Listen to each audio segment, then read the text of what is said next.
I read somewhere that families are like fudge, mostly sweet with a few nuts. In my family, we're all a bit nutty, we try to be sweet, and mostly we enjoy our time together, whether in work or play. My brother Dave started his business called Camp Time 40 years ago, designing quality camping equipment that lasts. His products include a portable table with optional adjustable legs, 9 models of cots to keep you above the critters, and a variety of stools and chairs. But what I find even more impressive is that he has personally designed and constructed so much of the machinery in his small factory. It is a family affair, and when we visit, we enjoy lending a hand. In there. These things need to be dropped in. 2 holes, 2 dimples.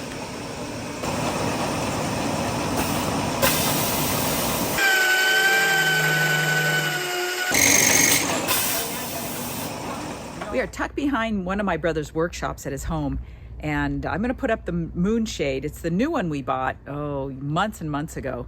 Last night, we discovered a deer and a brand new baby right in the corner there, and I was able to shoot a little bit of video through the window of the van. Not the clearest, but I'll share that with you. This is a special edition color that they put out. And I've noticed a few changes, a few upgrades they've already made. The canopy is lighter color, and the poles are a gold.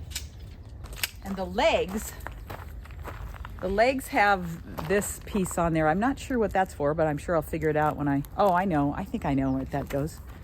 That hooks onto the carabiner in there, but we'll figure it out. The new one does not come with these big fishing magnets. Not sure why. So we took them out of our old one, and because we like using the magnets. The new ones come with these humongous suction cups.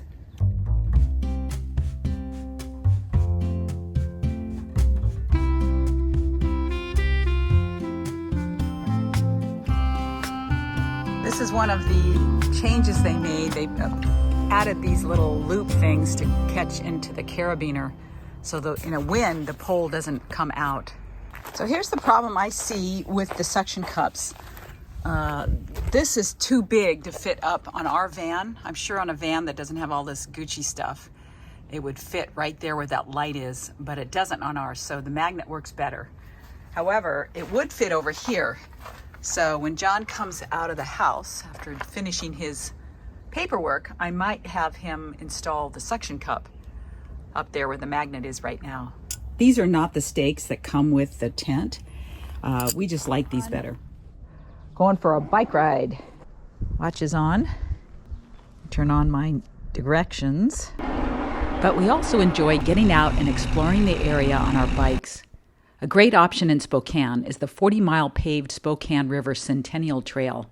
It stretches from Sontag Park in 9 Mile Falls, Washington, to the Washington-Idaho state line, where it continues for another 24 miles to Coeur d'Alene.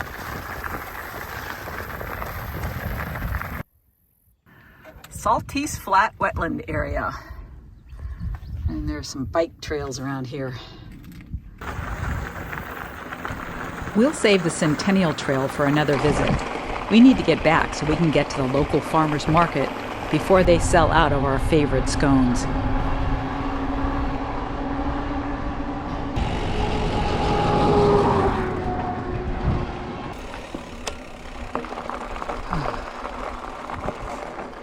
.5 miles.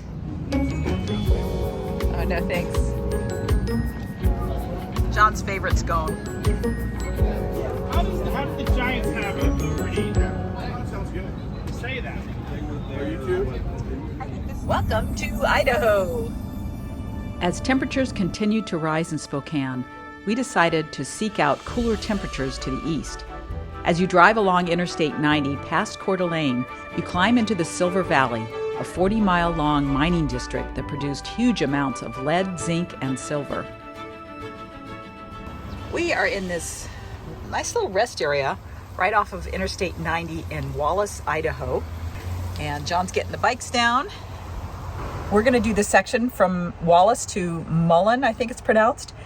I think there's a tunnel down there, not sure. Then we'll come back here. We will find a place to camp up the Forest Service Road. We were here a couple of years ago and did this.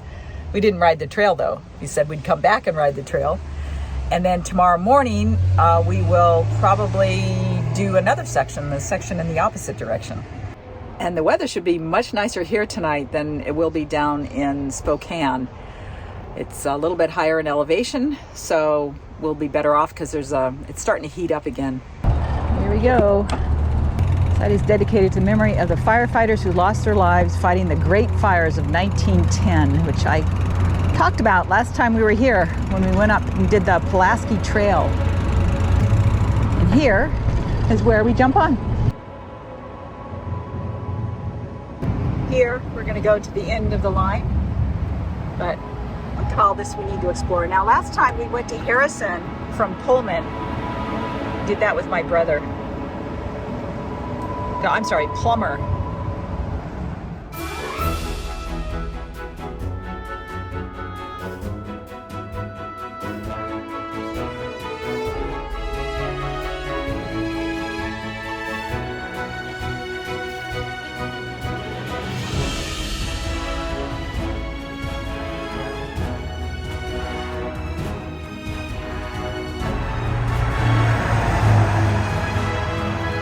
Even with the road noise, this is lovely.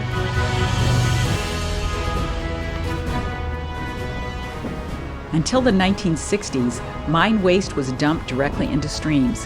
High levels of lead, cadmium, arsenic, and zinc have flowed into Lake Coeur d'Alene and then on to Spokane River. Look at that. The area was declared a Superfund site in 1983, and hundreds of millions of dollars have been spent on cleanup. I think this is the end of the line.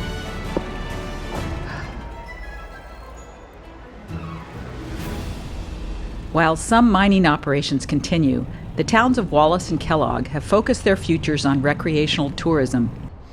There are now 2 ski areas in the valley, golf courses, and several very popular rail trail opportunities. The 15-mile Hiawatha Trail and the Trail of the Coeur d'Alenes, completed in 2004 and running 72 miles from Mullen to Plummer. 14.89 miles. So it was uphill going to Mullen, but we had a tailwind, and downhill with a headwind.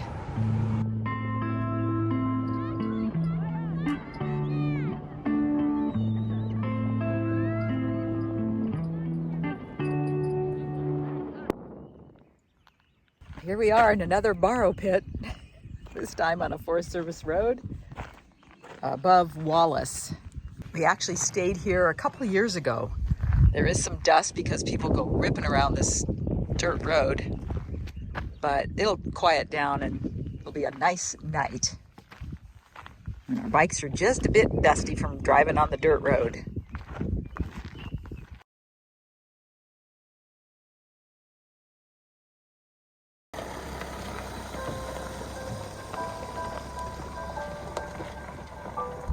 .56.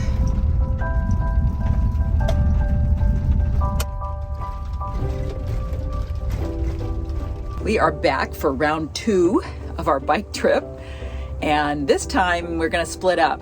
I'm going to ride from the rest area where we started yesterday toward Harrison, which is on Lake Coeur d'Alene, and Jon is going to drive to Harrison and then start riding up the hill.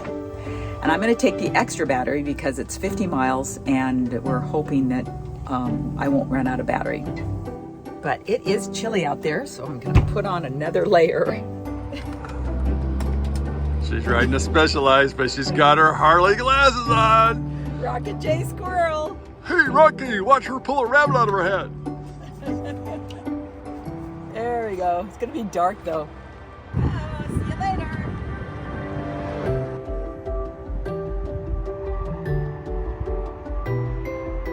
Saw Jon pass on the freeway. Hi. So this is called the Shant Trailhead, and when I was looking at RV parks, I noticed there was one called Big Creek, which is right here, right there. It's supposed to be pretty nice. It'd be a great spot to jump off and on the trail. Okay, so started here. We're now here at Shant. Don't drink any surface water, even if filtered.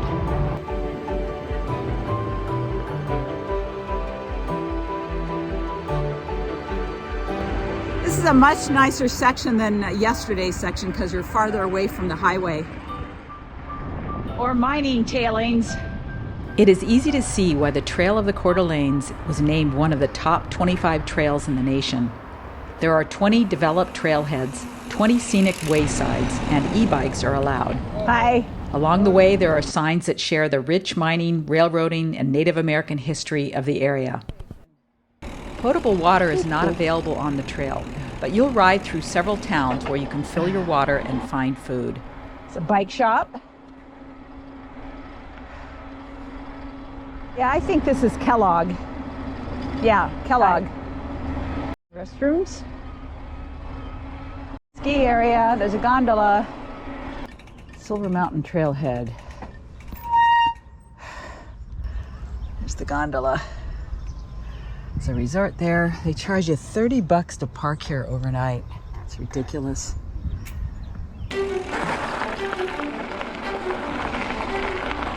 25% of the lead and zinc produced in America came from the Bunker Hill Company in between 60s and 70s. Wow. They call this area the containment site. Electrolytic zinc plant.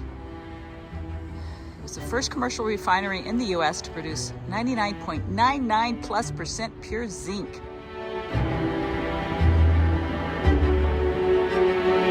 This is the Smelterville Trailhead, and we're right there. We're going down to there. Pine Creek Trailhead. Oh, I'd say I'm a third of the way. Not sure if my battery will last, but we'll give it a go. There's another bike route that goes, I guess, up to Pinehurst.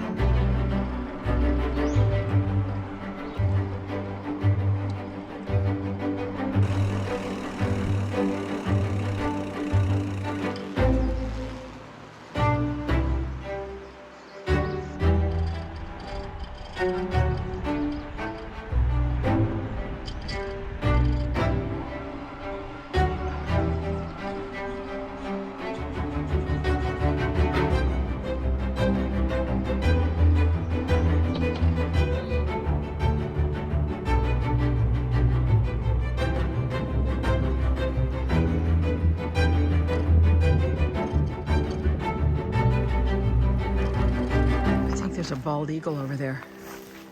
Yep, it is. Oh my gosh. This is the Chain of Lakes region, where you may see coyotes, otters, beavers, birds of prey, moose, and maybe even a black bear. Do you know what river this is? Coeur d'Alene. Oh, it's the Coeur d'Alene. Okay. It is. It's gorgeous.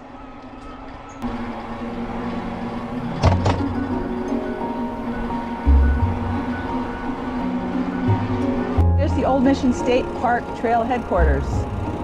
Ah, okay. Well, I think we are halfway. We're at Cataldo Trailhead. I gotta go to there.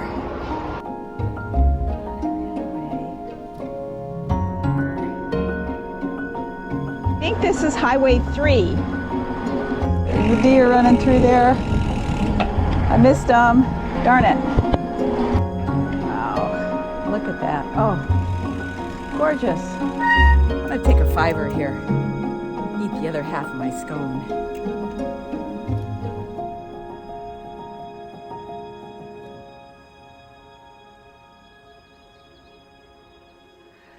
And there are a lot of waysides along here, and that one back there, that picnic table, is just tucked way into, it's almost like a cave of trees.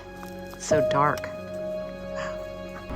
I had a nice chat with these two women who were riding the Great American Rail Trail from Washington, D.C. to Washington State. It connects 145 existing rail trails, greenways, and multi-use paths, and will eventually extend 3,700 miles.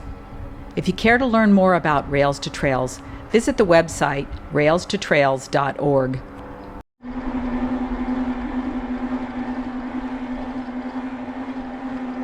I just found. Man, you've gone a really long way. Yes. You have. Do you know how many miles you've gone? Yes. 18.65. So I have 18 miles to go. 18 miles to go. Wow, you did a big day. That was 36 for you. You've done a bigger day. Yeah, but how much? You gonna have enough battery to get back? Oh, yeah.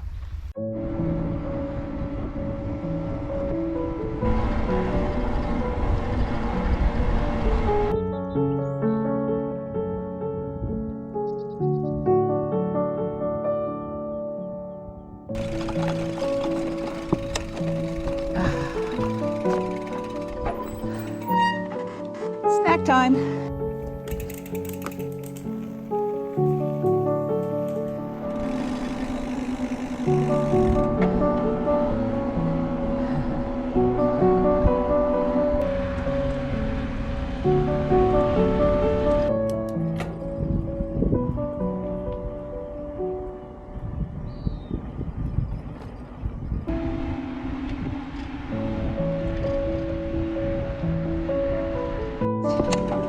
Out on the water.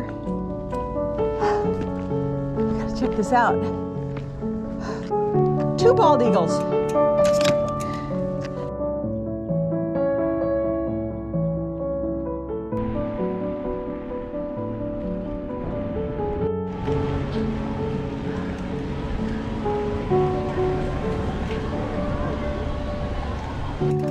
Oh, there's another ice cream place. Is it open? Means that's the extra battery. I think so. And 49.5 miles.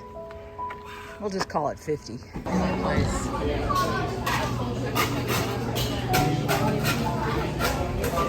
Almost finished, but they have very good ice cream.